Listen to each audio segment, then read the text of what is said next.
Let's discover the secrets of artifacts. Hi everyone, it's Lisaphile and welcome to this new video of more or less rules. I'm going to introduce you to some new artifacts rules, including some new modules you can add. We'll be taking a closer look at how to manage the different phases, including arena phases, management phases, and building phases, and above all, new parts that you can put into your machine which will be of higher quality. We call them high quality parts. But first, let's start with the two new modules.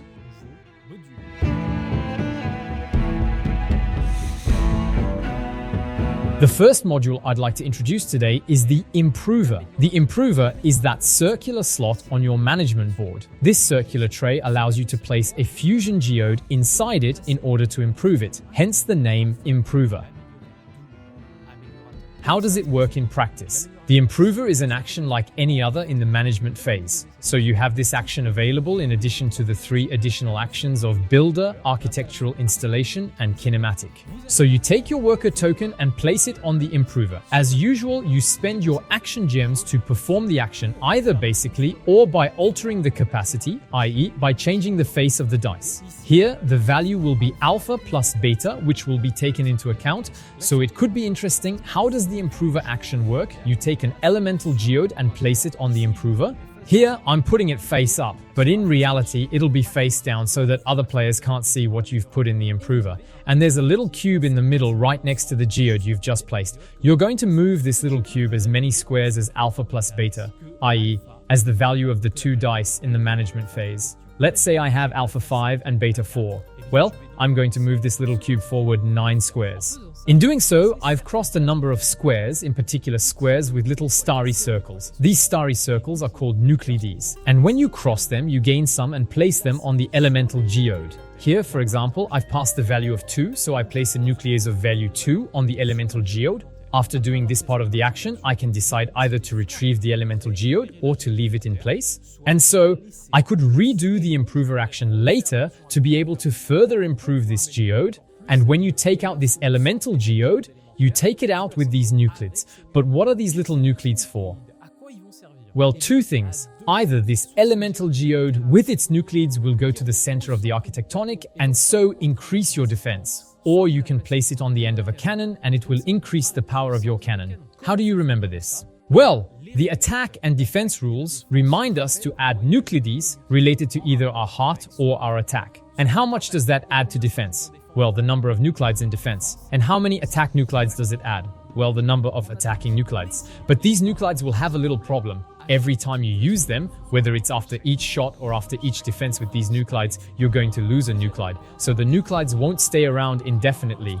In fact, you can see that the tray is hollowed out so that the nuclides can be placed on the edge of the fusion geode. It's quite clever for that. There are only 3 slots, as a maximum of 6 nuclides can be placed on an elementary geode. Incidentally, that's why the Improver is limited to 6. When you alter the capacity, as a reminder, you can do +1, -1 on the dice. You can invert alpha and beta, but you can also overexploit. When you overexploit the Improver, you double the value of alpha plus beta. We were at 9, so I go to 18, so twice 9, and at 18 I reach 5 nuclides. It's really profitable. On the other hand, don't forget to spend an extra gem of alchemical current to alter the capacity. I really like the Improver because there's a bit of a threat aspect to it, where if you put it in the center, well, you're going to be hard to attack. But if you put it on a cannon, your opponent will get a bit nervous. What's more, it's a super simple module to add. You put it on and you can just add little things to your elemental geode. So there you have it, nothing complicated. And that's why I really like this module too. Let's move on to the next module. The next module I'm going to introduce is the Fortifier. In a nutshell, the Fortifier is the action that lets you manage your HP. In a basic game, when you're playing without the Fortifier, you'll have 50 HP each, although you can manage that as you wish. When the Fortifier is in play, you'll need to take action to earn HP, because if you haven't done the Fortifier action at all, during a confrontation phase, you'll be given 20 health points, and that's it. Like the Improver, you just add this module and you can place a worker token on it, spend your gems as usual. The Fortifier works with alpha minus beta, I had alpha 5, beta 4, I'm at 5 minus 4, 1. And here's what's going to happen. When I do my improver action, I take one of my small personal dice, i.e. the ones in my reserve, and place it in the center of the fortifier. It doesn't matter which way. Then I take the alpha minus beta value. Here, I have a 1. I then shift this dice by 1. Then, having made this shift, I can decide to lock 0 to 2 dice. What does locking mean? Well, it means gaining health points somewhere. In this case, I've just moved my dice 1 square, as I've just shown you. If I decide to lock this dice, I'll have 5 hit points for the confrontation phase. And now you're thinking, that's not so great, or at least I'd have needed slightly different values. Let's go to the extreme. I do a minus 6. I find myself at minus 5. So I take a dice and move it minus 5 squares. So minus 5 will move it to the left. There, I can lock it in at a much higher value. For example here, 25.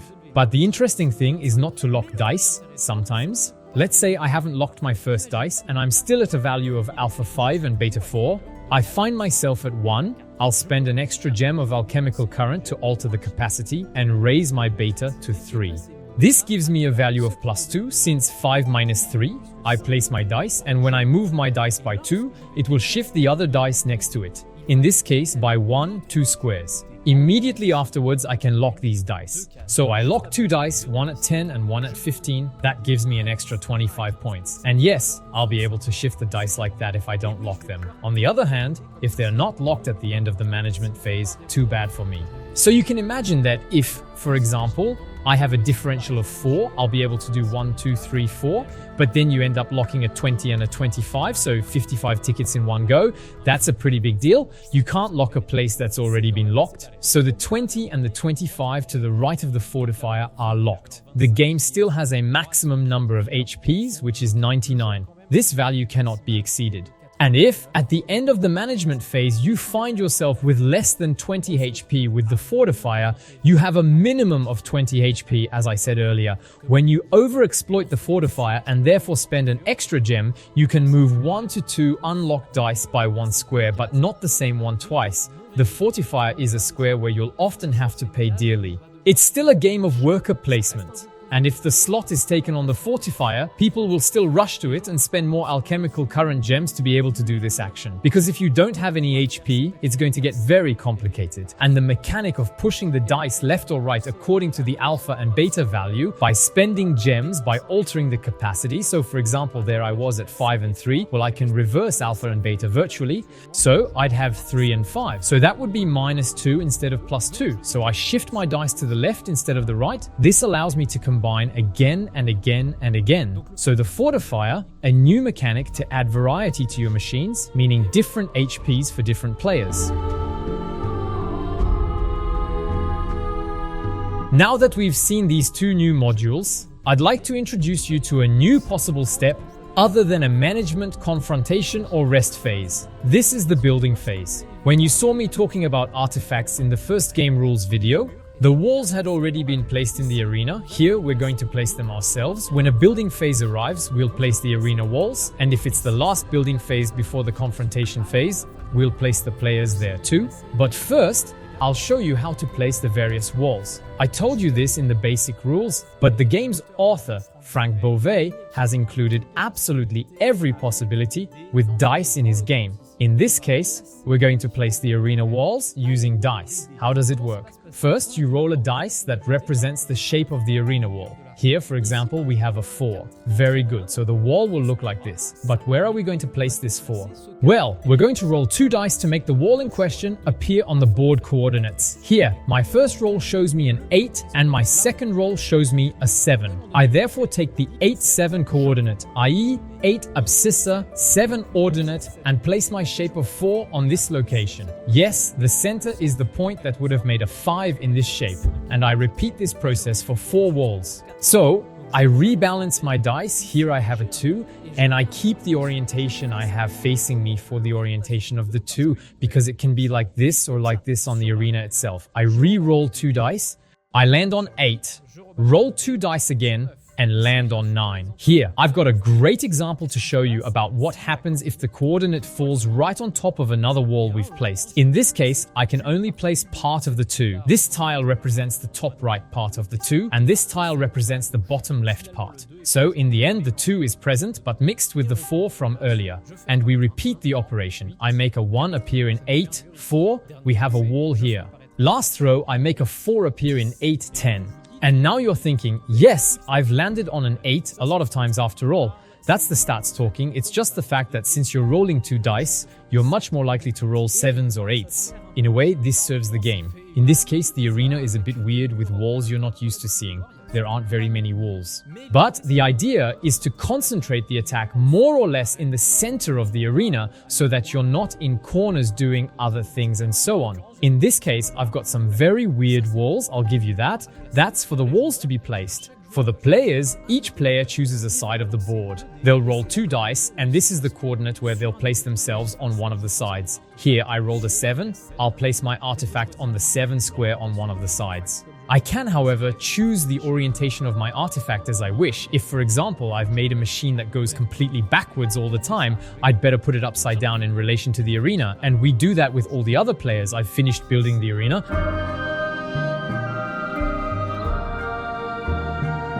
High quality parts are actually quite easy to add to these new games. These are the 3 pieces I have on hand. I know it's small, you can't see much from here. The first quality part I'm going to show you is the cannon, but a sophisticated one. The 3 types of parts I'm going to show you always fit in the same way.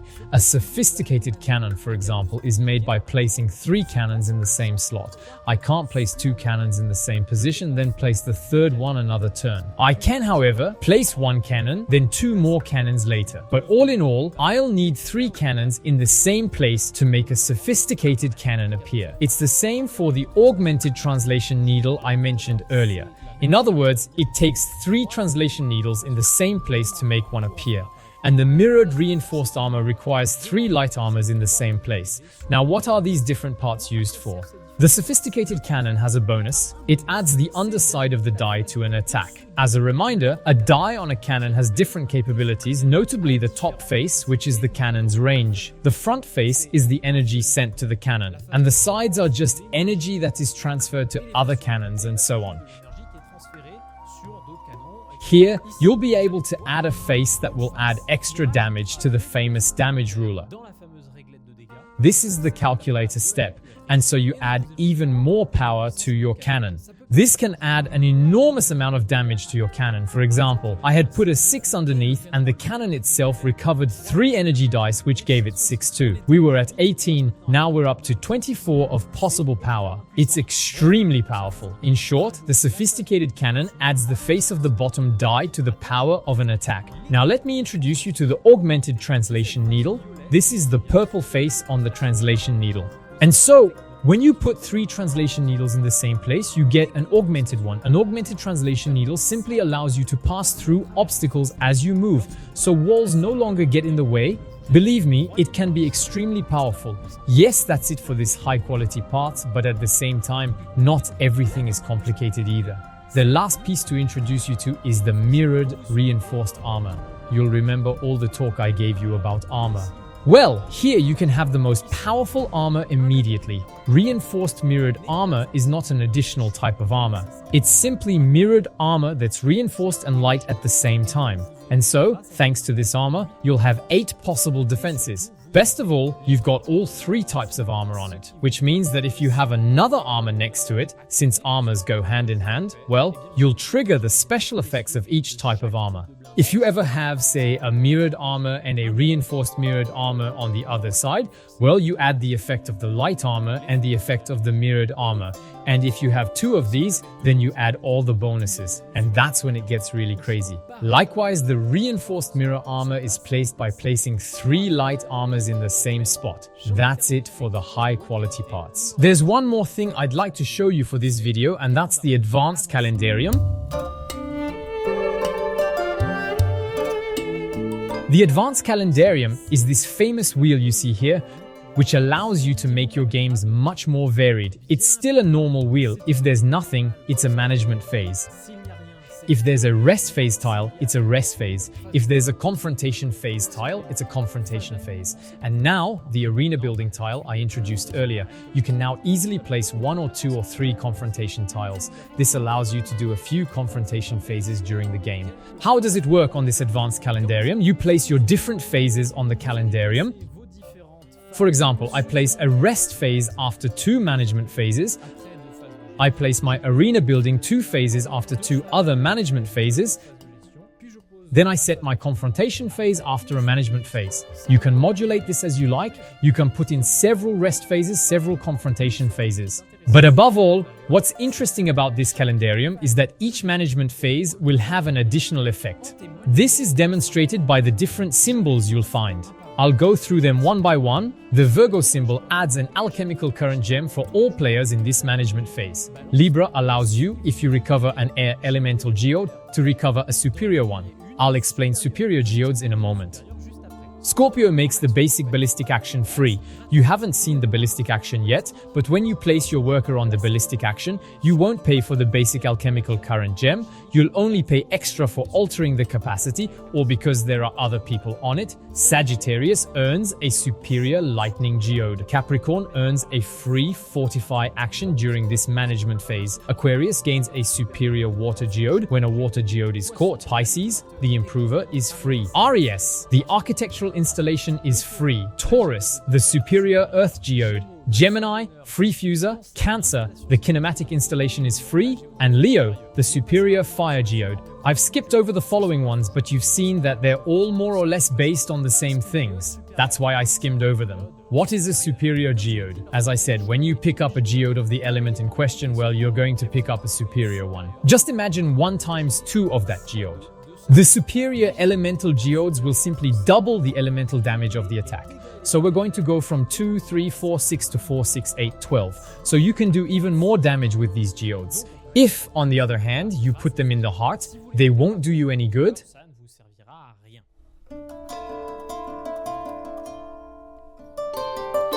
So much for the advanced calendarium. I've just got one more thing to tell you. It's how things work when you have several confrontation phases. When a confrontation phase is over, each player gets all their energy cubes back and puts them in the general reserve, and each player gets all their dice back and puts them in their own reserve, and return your hit points to their initial value, i.e. the value with which you started this confrontation phase. And in the management phase that follows this confrontation phase, the turn order will be determined by whoever has the fewest victory points, then down to whoever has the most. If there's a tie, we roll the dice to see who goes first. Then we simply keep the victory points from this first phase and add them to the next confrontation phase, and so on. Until we get to the last confrontation phase, when we end the game and see who has the most victory points. This video ends now. If you have any questions, don't hesitate to ask in the comments. It's very important if you have any questions about this game.